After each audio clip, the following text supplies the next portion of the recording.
চীন বাংলাদেশে হৃদরোগের উন্নত চিকিৎসার জন্য সহযোগিতা করবে।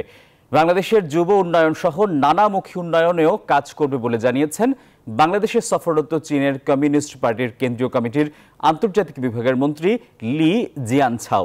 সকালে রাজধানীর ভাসানটেকের একটি মাদ্রাসায় আওয়ামী লীগের প্রতিষ্ঠাবার্ষিকী উপলক্ষে অসহায় দরিদ্র শিক্ষার্থীদের মাঝে শিক্ষা সামগ্রী বিতরণ অনুষ্ঠানে এসব কথা বলেন তিনি। বলেন, শেখ হাসিনার কর্মদক্ষতায় এগিয়ে যাচ্ছে বাংলাদেশ।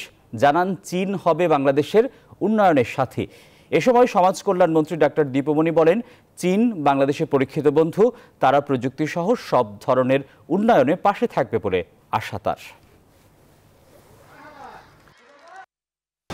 পরীক্ষিত বন্ধু হিসেবে এবং আমাদের উন্নয়ন যাত্রার একজন উল্লেখযোগ্য সঙ্গী হিসেবে চীন আমাদেরকে সবসময় আমাদের যে কোনো যেমন মেগা প্রকল্পগুলোতে তারা কাজ করছে, সেগুলো বাস্তবায়নে কাজ করছে, তার পাশাপাশি আমাদের বিভিন্ন উন্নয়ন কার্যক্রমে তাদের সহযোগিতা রয়েছে এবং আমাদের যে কোনো বিপদে আপদে আমরা চায়নাকে সবসময় পাশে পেয়েছি।